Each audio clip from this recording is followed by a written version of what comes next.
नमस्कार दोस्तों, मैं डॉक्टर विष्णु शर्मा आपका तहे दिल से स्वागत करता हूं। दोस्तों, हम जो चर्चा कर रहे थे, लास्ट जो चैप्टर जो चल रहा था वह जो चल रहा था अपना कुछ जो है आपके ढूंढाड़ रियासत के बारे में चर्चा चल रही थी।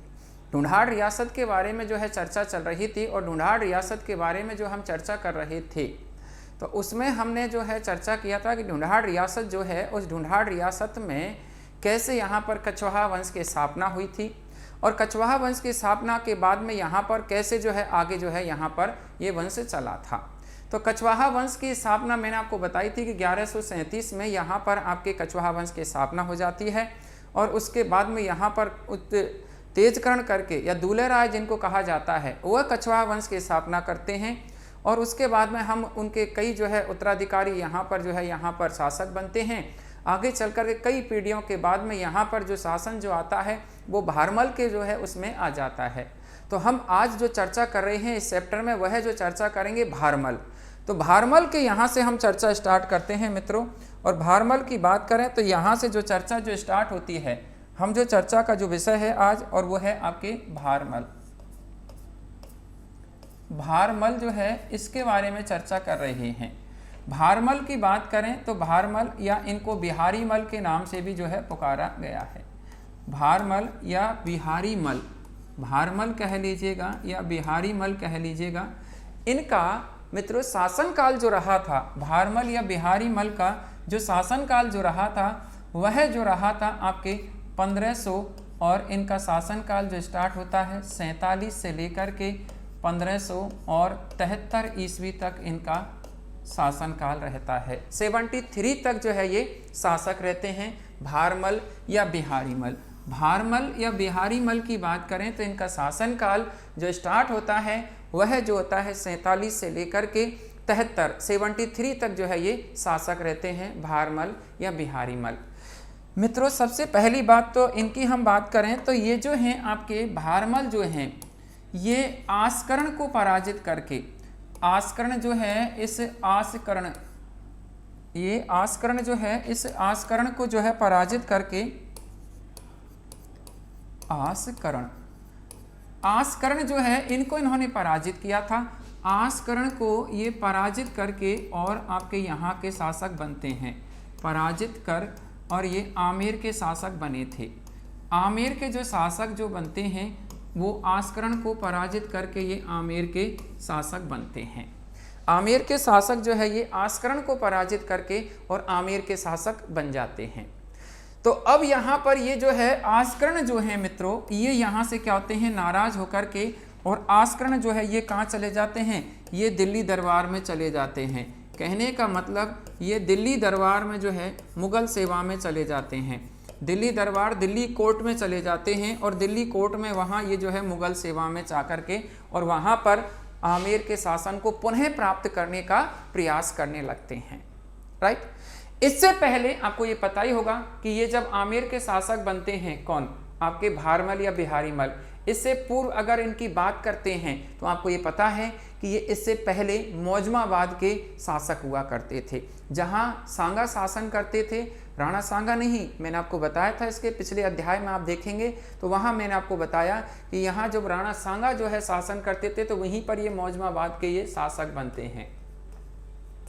मौजमाबाद जो है इस मौजमाबाद के ये शासक बनते हैं और मौजमाबाद के ये शासक बनते हैं तो ये वहाँ से फिर ये आमेर को प्राप्त करते हैं। आस्करण को पराजित करके आमेर को प्राप्त कर लिया जाता है। दोस्तों, भारमल बहुत ही डिप्लोमेट इंसान थे, बहुत ही कूटनीतिक आदमी थे, बहुत ही कूटनीतिक आदमी थे भारमल जो थे ये। इनकी बात करें तो ऐसा माना जाता है कि इतने जो है ये भारमल कूटनीतिक थे कि इन्होंने आमेर के शासन को स्थायी रूप से प्राप्त करने के लिए इन्होंने कि स्थायी रूप से आमेर का शासक यही बना रहे, तो उसके लिए इन्होंने भरसक जो है अपनी कूटनीति का उपयोग किया था। क्या होता है कि आस्करण दिल्ली दरबार में चले जाते हैं और वहाँ जो है आमेर को प्राप्त करने का ये प्रयास करने लगते हैं। जब इनको पता लगता है भारमल को कि आस्करण दिल्ली ये जो है दिल्ली पहुँच करके आमेर को प्राप्त करने का प्रयास कर रहा है, तो उस समय ये क्या करते हैं, आपके भारमल या बिहारी मल ये खुद जो है अकबर से मिलने की प्लानिंग करते हैं। ये अकबर से जो है मिलने की प्लानिंग करते हैं अकबर की बात करें तो इस समय अकबर जो है वहाँ का दिल्ली का जो है शासक हुआ करता था। तो अकबर से मिलने की प्लानिंग करते हैं कौन? भारमल। तो इसने सोचा कि ये जब मिले आस्करण उससे पहले क्यों न मैं ही जो है अकबर की अधीनता स्वीकार कर लेता हूँ।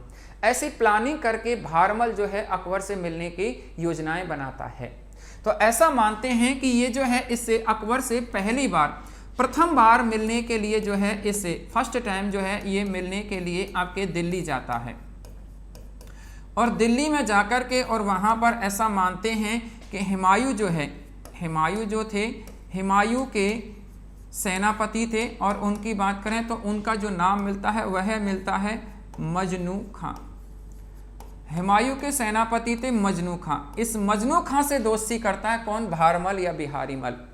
और ऐसा मानते हैं कि इससे दिल्ली में पहली बार मजनू खां के सहयोग से, ये जो मजनू खां जो हैं इनके सहयोग से दिल्ली में पहली बार ऐसा मानते हैं कि दिसंबर का महीना था, दिसंबर 1556। दिसंबर 1556 में क्या है कि ये अकबर से मुलाकात कर लेता है, अकबर से मुलाकात कर लेता है, मुलाकात जो है कर लेता है। अकबर से मुलाकात हो जाती है दिसंबर 1556 में। किसकी? ये जो भारमल या बिहारी मल के नाम से जिनको जाना जाता है। तो भारमल या बिहारी मल की बात करें तो भारमल या बिहारी मल जो रहे हैं, भारमल या बिहारी मल जो रहे हैं, इन भारमल या बिहारी मल की बात करें तो ये अकबर से जो है आपके इस मजनू खां के सहयोग से यहाँ पर मिल लेते हैं। कब? 1556 ईस्वी में। तो दिसंबर 1556 ईस्वी में ये भारमल या बिहारी मल के सहयोग से ये इनसे भारमल या बिहारी मल जो है इनके सहयोग से अकबर से मुलाकात कर लेते हैं पहली बार। मित्रों, यहाँ से प्रश्न कई बार एग्जाम में पूछा गया है। प्रश्न ये पूछा जाता है कि अकबर से भारमल ने पहली बार मुलाकात कब की थी? अकबर से भारमल ने पहली बार मुलाकात कब की थी? तो वह कब की थी? 1556 ईस्वी में। दूसरी बात यहाँ से प्रश्न जो आता है वो ये आता है कि इन्होंने अकबर से पहली बार मुलाकात किसके सहयोग से की थी? तो किसके सहयोग से की थी? मजनू खां के सहयोग से इन्होंने पहली बार मुलाकात की थी अकबर से, राइट, जो कि हुमायूं के सेनापति हुआ करते थे मजनू खां। तो इनके सहयोग से इन्होंने पहली बार यहाँ पर मुलाकात कर ली थी। अब यहाँ से क्या होता है कि ये इधर तो ये जो है आस्करण आमेर को प्राप्त करने का प्रयास कर ही रहे थे। इसी समय आप देखिएगा पूर्णमल को याद कीजिएगा, पूर्णमल जो है उसको याद कीजिएगा। पूर्णमल मैंने आपको बताया था और पूर्णमल के एक पुत्र बताए थे मैंने, पूर्णमल जो है इनके एक पुत्र बताए थे और उस पुत्र की बात करें तो उनका नाम मिलता है सूजा। सूजा जो है ये पूर्णमल के पुत्र थे। तो इधर ये सूजा भी आमेर को प्राप्त करने का प्रयास करने लगते हैं। इधर इनकी मुलाकात होती है, इधर आस्करण और सूजा दोनों आमेर को प्राप्त करने के प्रयास करते हैं। लेकिन भारमल की ये मुलाकात जो हुई थी ना, इसका कोई निष्कर्ष नहीं निकला, क्योंकि ये जो है भारमल अकबर की अधीनता स्वीकार नहीं कर पाए थे यहाँ पर ये 1556 ईस्वी में। अब क्या होता है कि 1556 ईस्वी के बाद 1556 ईस्वी के बाद 6 वर्ष का जो समय था इनका बड़ा संकट में गुजरा था। 6 वर्ष जो है बड़े संकट में गुजरे थे, बड़े संकट में गुजरे थे ये जो है इनके 6 वर्ष। क्यों? क्योंकि एक तो जो है सूजा जो है ये प्राप्त करने का प्रयास कर रहा था और एक आस्करण, दोनों आमेर को प्राप्त करने के प्रयास कर रहे थे। सूजा क्या करता है कि आपका जो अलवर है, अलवर जो है अलवर के सूबेदार थे, अलवर के सूबेदार होते हैं और अलवर के सूबेदार की बात करें तो उस अलवर के सूबेदार का जो नाम जो मिलता है वो है मिलता है सरफुद्दीन खां।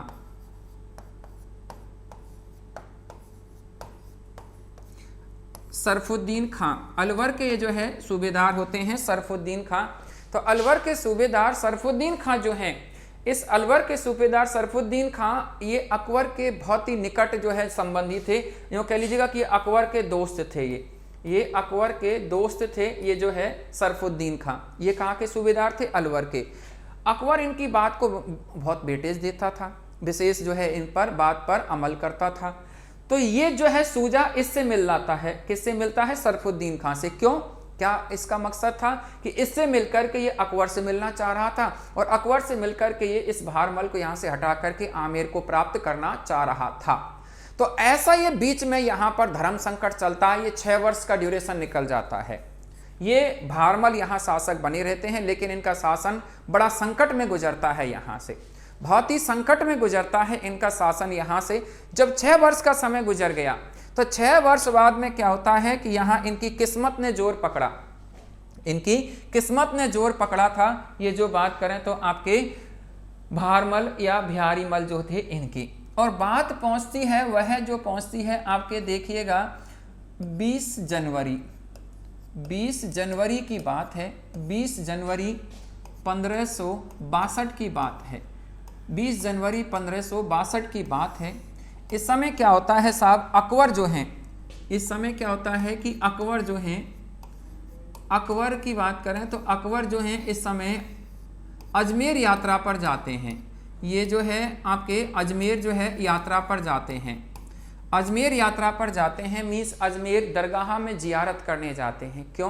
क्योंकि अकबर के कोई पुत्र नहीं हो रहा था, तो वो पैदल यात्रा पर गए थे, दिल्ली से आए और वो निकल कर के आपके इधर से आमेर, आमेर से सांगानेर, इधर से निकल कर के और अजमेर के लिए जा रहे थे। तो ऐसा माना जाता है कि अजमेर यात्रा पर जा रहे थे, अकबर जो हैं ये अजमेर यात्रा पर जा रहे थे।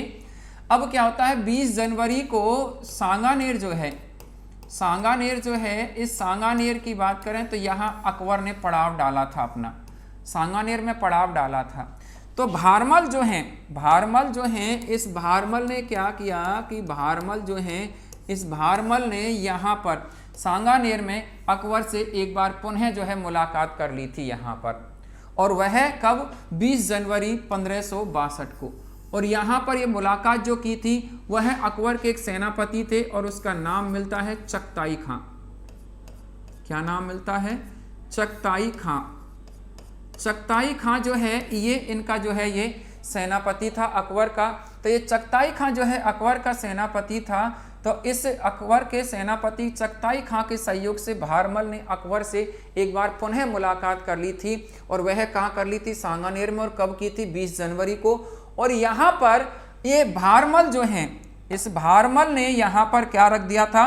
प्रस्ताव रख दिया था यहाँ पर। ये जो है भारमल ने यहाँ पर प्रस्ताव रख दिया था, यहाँ पर किसका प्रस्ताव रख दिया था? अधीनता स्वीकार करने का, अधीनता स्वीकार करने का यहाँ पर प्रस्ताव रखा था, स्वीकार करने का प्रस्ताव रखा था, कि नहीं थे अधीनता स्वीकार, प्रस्ताव रखा था यहाँ पर कब? 20 जनवरी को।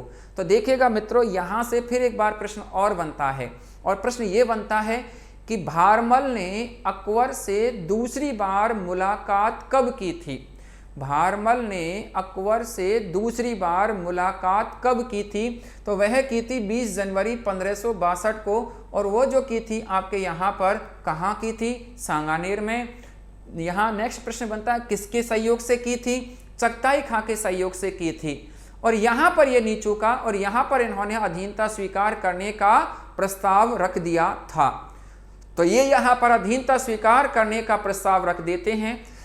तो यहाँ पर इनके अधीनता स्वीकार करने का ये प्रस्ताव रखा जाता है, लेकिन अधीनता स्वीकार यहाँ पर नहीं हुई थी। अब क्या होता है कि अब यहाँ पर अधीनता स्वीकार नहीं हुई थी, तो अब यहाँ से क्या होता है कि अकबर की तरफ से, अकबर यात्रा पर जा रहे थे कहाँ पर? अजमेर।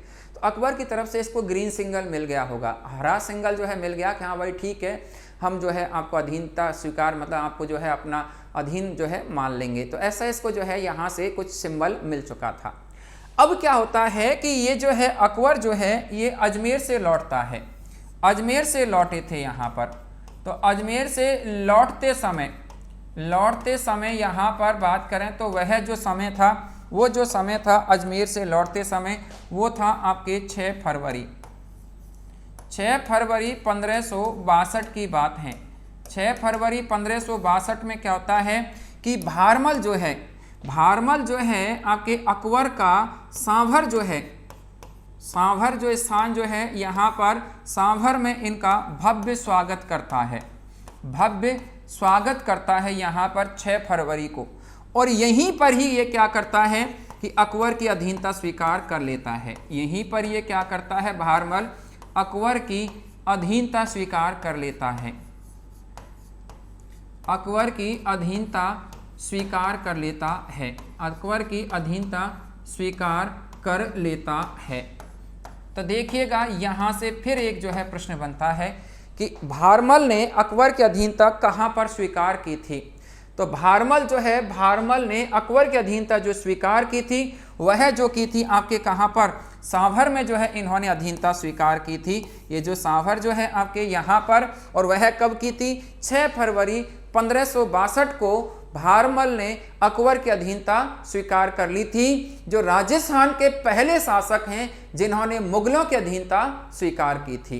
तो राजस्थान के पहले शासक जिन्होंने मुगलों की अधीनता स्वीकार की थी तो वह जो है आपके भारमल या बिहारी मल के नाम से जाने जाते हैं। तो देखिएगा यहाँ पर ये भारमल या बिहारी मल के नाम से इनको जाना जाता है, और यहाँ पर इन्होंने इनकी अधीनता स्वीकार कर ली थी। और अधीनता स्वीकार करने के साथ ही क्या होता है कि अब क्या करते हैं कि भारमल जो हैं, भारमल ने अकबर की अधीनता स्वीकार कर ली थी। और भारमल की बात करें तो इनकी बहुत ही डिप्लोमेट थे, बहुत ही कूटनीतिक आदमी थे भारमल जो थे। इनकी पुत्री की बात करें तो उनका जो नाम मिलता है वह मिलता है हरखाबाई। हरखाबाई करके जो है इनकी ये पुत्री थी।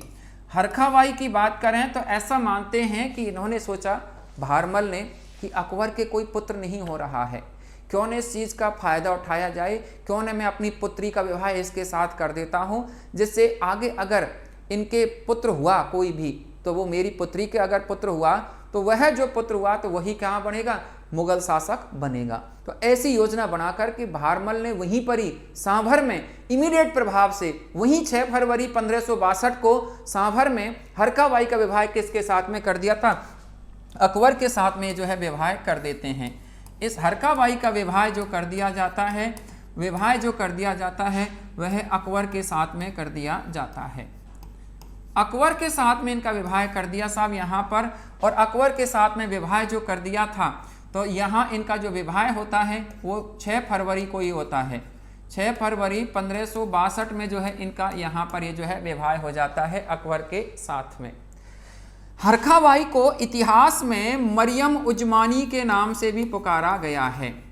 मरियम उजमानी, उजमानी के नाम से जो है इनको पुकारा गया है। तो मरियम उजमानी के नाम से इनको इतिहास में पुकारा गया है।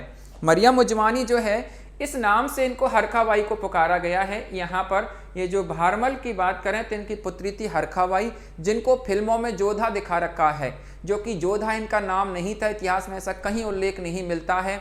इसको बाद में गाइडों में जोधा कर दिया गया, वो बात अलग है, लेकिन जो ऑथेंटिक बुक्स हैं उनमें जोधा इनका नाम नहीं मिलता है। जोधा जो थी जोधपुर की राजकुमारी बताई जाती है, जिसका नाम जगत गोसाई था। तो वो जोधा अलग थी, जिसका विवाह यहाँ के शासकों ने जहांगीर के साथ में किया था, न कि अकबर के साथ में। जब ये फिल्म आई थी तब यहाँ इसका राजपूतों ने जमकर के विरोध किया था। इसके अलावा आपका ये नाटक भी आया था, तो उस समय भी जो है एकता कपूर के ऊपर चप्पलें फेंकी थी यहाँ के राजपूत शासकों, राजपूत जो लोग थे उन्होंने। तो कहने का मतलब ये हरखाबाई और इनका जो इतिहास में नाम जो मिलता है वह मिलता है मरियम उजमानी। तो इनका विवाह किसके साथ में किया जाता है, अकबर के साथ में किया जाता है। तो कहने का मतलब एक प्रश्न और यहाँ क्रिएट होता है, और वो ये होता है कि राजस्थान के पहले शासक जिसने मुगलों के साथ में वैवाहिक संबंध स्थापित किए थे तो वह थे भारमल। तो देखिएगा, मुगलों की अधीनता स्वीकार करने वाले या अकबर की अधीनता स्वीकार करने वाले पहले शासक भारमल, और मुगलों के साथ में वैवाहिक संबंध स्थापित करने वाले शासक वह भी कौन थे, भारमल ही थे। तो ऐसा यहाँ पर ये जो है इस भारमल का ये रहा था। अब यहाँ क्या होता है कि इस जो है हरखाबाई और अकबर, इनके जो पुत्र होते हैं, इनके जो पुत्र हुए थे उस पुत्र की बात करें तो उसका नाम मिलता है सलीम। सलीम जो है कालांतर में जाकर के इनके पुत्र होते हैं, जिनको आप जहांगीर के नाम से भी पुकारते हैं। तो जैसा कि मैंने आपसे अभी कहा था कि इन्होंने योजना के तहत विवाह किया था भारमल ने, जो इनकी योजना 100% सत्य हुई थी, क्योंकि यही सलीम आगे जाकर के मुगल शासक बनता है। तो ऐसा यहाँ पर ये होता है। ये जो बात करें तो आपके भारमल का ये जो था यहाँ पर, तो ये तो कालांतर में हुआ था आगे चल करके। तो ऐसा यहाँ पर ये क्या करता है कि इसके साथ में विवाह कर देता है। अब क्या होता है, विवाह करने के साथ ही ये क्या करता है, कि इसको पता था कि हरखाबाई जब मुगल वहाँ दरबार में जाएगी तो वहाँ पर मुस्लिम हरम में एकमात्र महिला रहेगी ये, तो हो सकता है कि इसके साथ में पता नहीं कैसा व्यवहार करें। तो उन्होंने देखा बहारमल ने कि इसकी सुरक्षा के लिए क्यों नहीं, क्योंकि इसके 10 पुत्र थे बहारमल के, तो इन्होंने सोचा क्यों नहीं एक पुत्र को भेज दिया जाए सुरक्षा में। तो इसने क्या किया कि अकबर से तो कहा कि भाई मैं आपकी सेवा में मैं अपने पुत्र को भेजना चाहता हूँ। तो इन्होंने अकबर की सेवा में अपना पुत्र जो था उसका नाम जो मिलता है, इनका बड़ा पुत्र जो था उसका नाम मिलता है भगवान दास। भगवान दास या भगवंत दास के नाम से इसको आप लोग जानते हैं। तो भगवान दास या भगवंत दास के नाम से इनको जो है जानते हैं, तो भगवान दास या भगवंत दास के नाम से जो है इनको जानते हैं। तो इन्होंने बहारमल ने अपने इस पुत्र को अकबर की सेवा में भेज दिया था, अकबर की सेवा में भेज दिया था। अकबर से तो कहा कि भाई मैं आपकी सेवा में भेजना चाहता हूं अपने पुत्र को, जबकि मेन मोटिव क्या था, इन्होंने कहा कि भाई पुत्री जा रही है, मीन्स आपकी बहन जा रही है, इसकी देख रेख करना वहां पर मुगल दरबार में जा करके। इन्होंने फिर आगे दिमाग लगाया बहारमल ने कि भाई ये तो बड़ा है, तो इसको तो महिलाओं में जाने की अनुमति होगी नहीं, चाहे बहन ही क्यों ना हो, लेकिन वहां पर जाने की अनुमति नहीं होगी।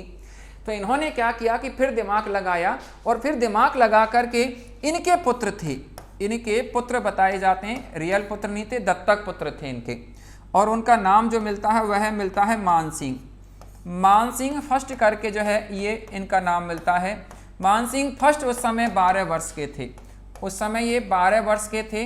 तो ये 12 वर्ष के थे, तो ये तो इनकी क्या लगती थी, बुआ लगती थी रिश्ते में। तो इन्होंने सोचा कि क्यों न इसको भी भेजा जाए, तो इसको भी जो है आपके अकबर की सेवा में भेज दिया था जब मानसिंह मात्र 12 वर्ष के थे। कहने का मतलब मेरा सीधे शब्दों में यह है मित्रों कि बहारमल ने अपने पुत्र भगवान दास एवं अपने पुत्र मीन्स ग्रांड सन, क्योंकि ये आपके जो है बहारमल के ये क्या लगेंगे, मानसिंह ग्रांड सन लगेंगे, है ना, पुत्र लगेंगे। तो इन दोनों को अकबर की सेवा में भेज दिया था, अकबर की सेवा में भेज दिया जाता है साहब। अकबर जो है इनसे भी तेज था। अकबर ने क्या किया कि इस भगवान दास जो है, इस भगवान दास को तो क्या किया कि पंजाब का सूबेदार बना दिया था कि ये तो डिस्टरबेंस करेगा यहाँ पर बीच में, क्योंकि बड़ा था तो ये जो है इंटरफेयर करेगा। तो ये पंजाब जो है, पंजाब का सूबेदार बना दिया था इनको, तो पंजाब का सूबेदार जो है बना दिया था, पंजाब का सूबेदार जो है इसको बना दिया था।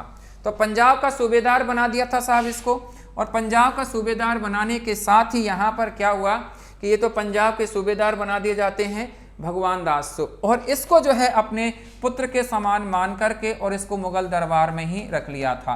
पुत्र के समान जो है इसको मान करके और इसको अपने दरबार में ही रख लिया था। तो पुत्र के समान इनको जो है माना और इसको पुत्र के समान मान करके इसको अपने दरबार में रख लिया था। पुत्र के समान जो है मान करके, पुत्र के समान जिसको फर्जंद कहते हैं, आगे बताऊंगा मैं, इसको फर्जंद की उपाधि दी थी मानसिंह को, जो कि आगे चर्चा करूंगा मैं, राइट। तो यहाँ पर ये जो है इनको पुत्र के समान मान करके तो उसके अपने यहाँ रख लिया था। और यहाँ अब क्या होता है कि अकबर जो है इस बहारमल को, बहारमल जो है इस बहारमल को उपाधि देता है, इसको उपाधि दी थी, और वह जो दी थी यहाँ पर अमीर उल उमरा की उपाधि, किसकी दी थी, अमीर उल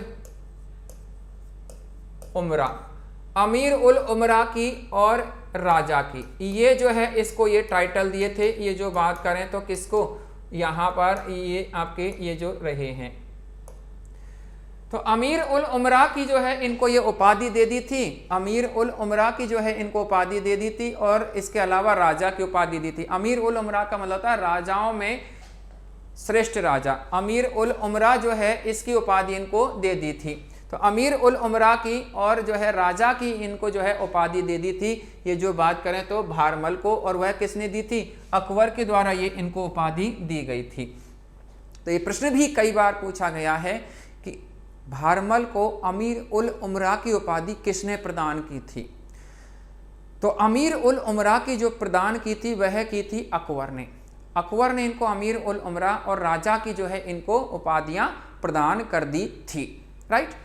अब यहाँ से क्या होता है कि आगे का समय गुजरता है, और आगे का समय गुजर करके और आगे के समय की बात करें तो अब यहाँ से समय जो गुजर करके जो पहुँचता है, तो अब क्या करता है कि बहारमल जो है अब आनंद से रहने लगता है, बहारमल आनंद से रहने लगता है, अब कोई टेंशन नहीं थी। तो इन्होंने क्या किया कि जब इनका समय पूरा होता रहा था, 1573 ईस्वी में इन्होंने क्या किया कि आमेर का जो दुर्ग है, इस आमेर दुर्ग की नींव रखी थी इन्होंने। आमेर दुर्ग जो है, इस आमेर दुर्ग की नींव रख दी थी इन्होंने। आमेर दुर्ग की इन्होंने क्या रख दी थी? नींव रख दी थी यहाँ पर। तो इन्होंने आमेर दुर्ग की जो है नींव रख दी थी। ये जो भारमल जो बात करें तो इन्होंने 1573 ईस्वी में।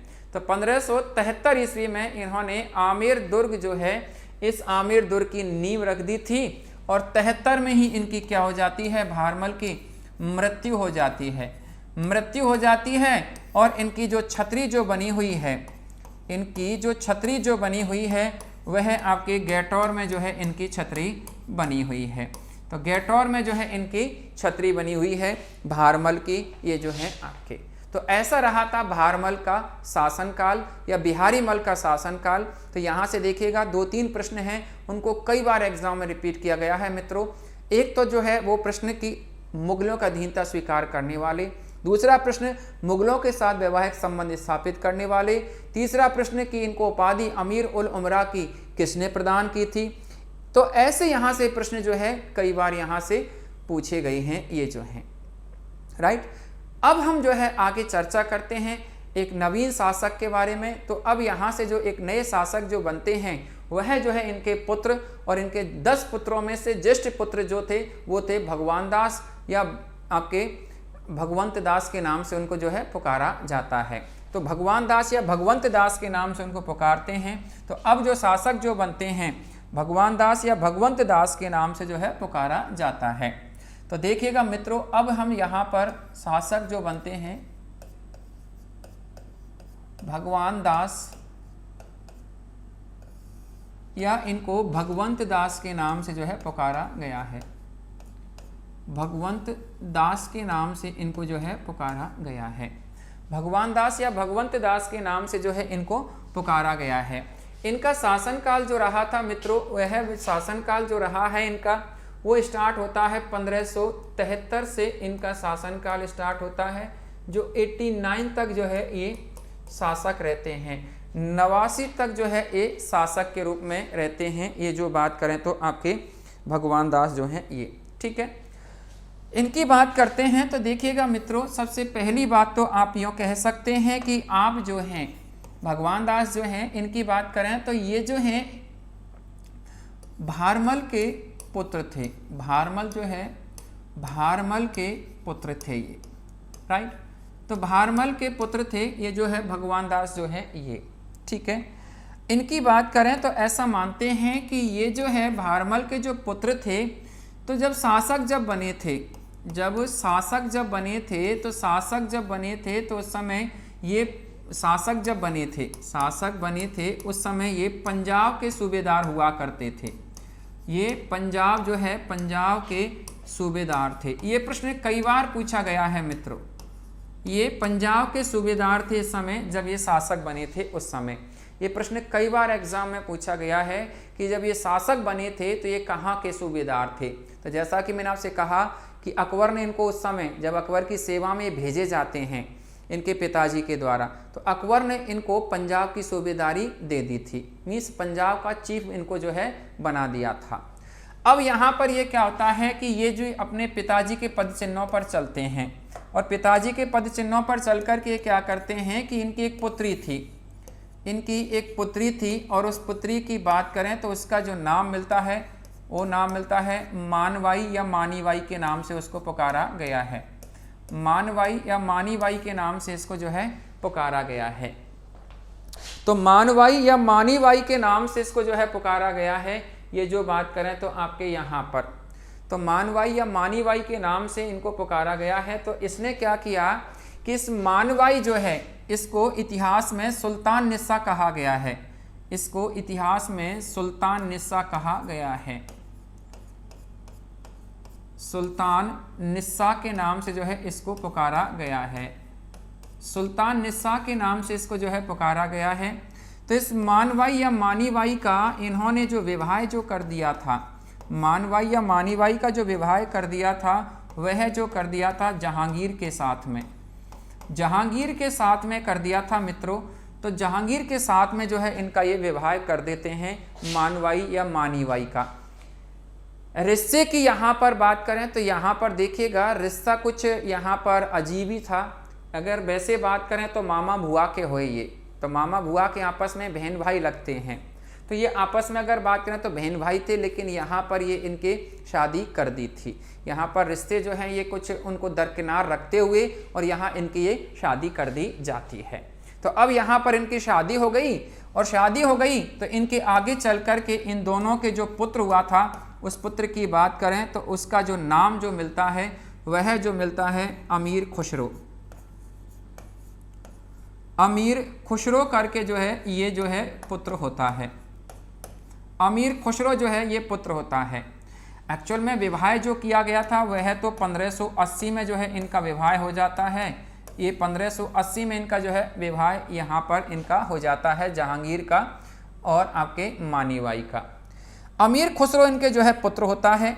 अमीर खुसरो जो हैं इनको अकबर बड़ा स्नेह करते थे, अकबर के ये प्रिय थे, ये अकबर जो है अकबर के प्रिय थे, ये अमीर खुसरो जो हैं अकबर के प्रिय थे, ये अकबर के प्रिय थे। ये जो बात करें तो अमीर खुसरो जो हैं ये एक्चुअल में जहांगीर अकबर का जो है पुत्र जो था ये थोड़ा सा उद्दंडी प्रकार का था, यूँ कह लीजिएगा, क्योंकि अनारकली के चक्कर में फंस गया था तो पिताजी की बातों को इग्नोर कर रहा था।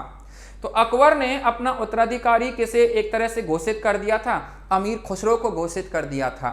तो जब अमीर खुसरो को घोषित कर दिया था उत्तराधिकारी तो जहांगीर ने इसका ऑब्जेक्शन किया था।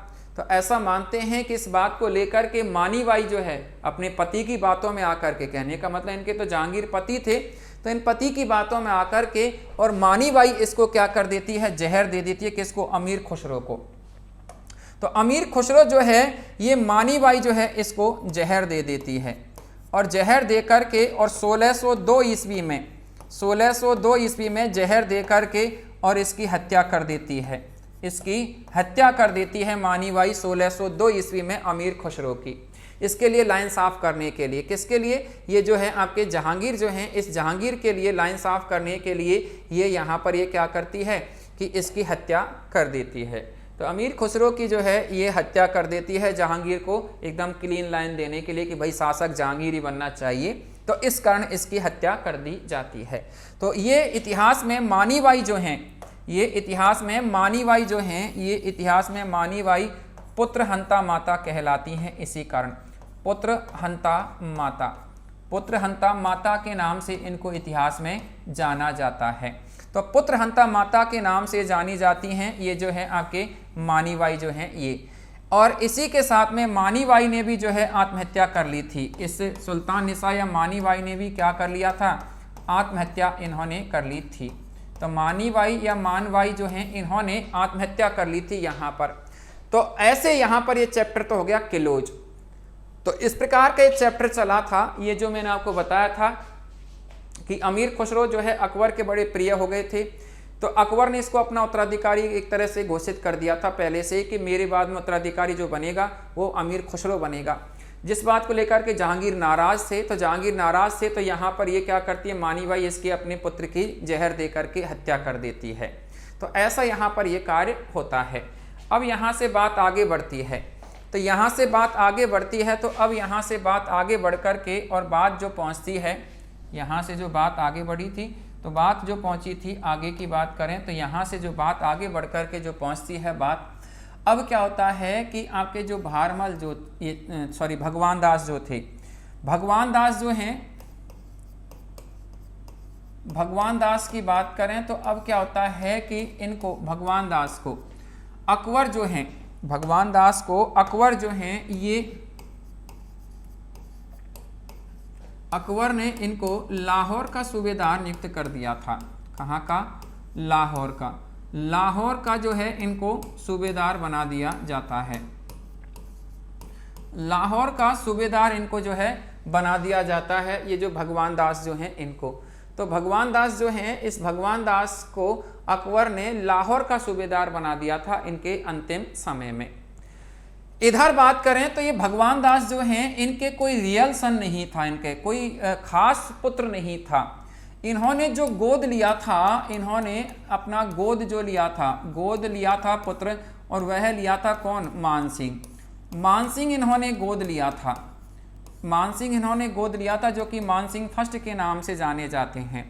मान सिंह फर्स्ट जो हैं इनके एक भाई थे, मान सिंह फर्स्ट जो हैं इनके एक भाई थे, और उस भाई की बात करें तो उनका नाम मिलता है माधव सिंह। माधव सिंह जो हैं इनके ये भाई थे, माधव सिंह करके कई होंगे, तो ये एक अलग ही थे जो कि मान सिंह फर्स्ट के ये जो है भाई थे, माधव सिंह। बेसिकली ये माधव सिंह और मान सिंह दोनों के दोनों कहाँ के थे? मौजमाबाद के। ये मौजमाबाद के थे, मौजमाबाद से गोद लिया था इनको मान सिंह को किसने? भगवान दास ने। तो इनकी बात करें तो ऐसा मानते हैं कि ये भगवान दास ने देखा कि भाई मान सिंह तो जो है यहाँ का आगे का शासक बन जाएगा आमेर का, ये माधव सिंह जो हैं इनके लिए कुछ नहीं है, तो इसके लिए कुछ किया जाए। तो इन्होंने थोड़े सी दयालु प्रवृत्ति के थे भगवान दास। तो भगवान दास जब दयालु प्रवृत्ति के थे तो इन्होंने क्या किया कि ये जो भगवान दास हैं इन्होंने इस माधव सिंह के लिए, माधव सिंह के लिए आपके जो अलवर जो है, अलवर जो है, अलवर में यहाँ पर एक दुर्ग का निर्माण करवा दिया था, और वह दुर्ग की बात करें तो इसको कहा जाता है भानगढ़ दुर्ग। भानगढ़ दुर्ग का निर्माण करवा दिया था अलवर में, और ये निर्माण जो करवाया था 1573-74 में ही ये दुर्ग का निर्माण करवा दिया था। और इस दुर्ग का निर्माण जो करवाया था, दुर्ग का निर्माण जो करवाया था वह जो करवाया था आपके ये जो बात करें तो भगवान दास ने। तो भगवान दास ने दुर्ग का निर्माण 1573-74 में करवा दिया था, और यहाँ का आपके भगवान दास को स्वतंत्र शासक बना दिया था। स्वतंत्र जो है यहाँ का स्वतंत्र शासक जो है इसको बना दिया जाता है, कहाँ का? भानगढ़ का। तो देखिएगा भानगढ़ जो दुर्ग है, जैसे अलवर में भूतों का भानगढ़ कहा जाता है, भूतों का भानगढ़ कहा जाता है, इस भानगढ़ दुर्ग की बात करें तो इसका निर्माण भगवान दास ने जो है करवाया था। भगवान दास जो हैं इन्होंने भूतों का भानगढ़ जो दुर्ग है उसका निर्माण करवाया, और वह भी कब करवाया? 1573-74 ईस्वी में। और यहाँ का स्वतंत्र शासक जो बना दिया था वह जो बना दिया था माधव सिंह को। अब माधव सिंह कौन थे?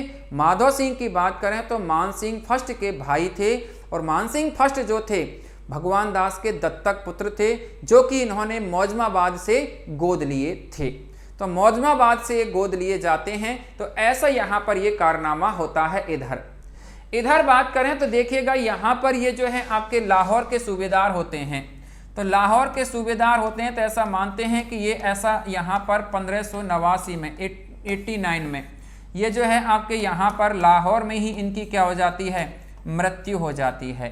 तो 1589 में आपके भगवान दास की जो है यहाँ पर मृत्यु हो गई थी, ये जो बात करें तो लाहौर में ही। तो देखिएगा फिर यहाँ से एक प्रश्न मरते मरते और क्रिएट कर गया आपके लिए।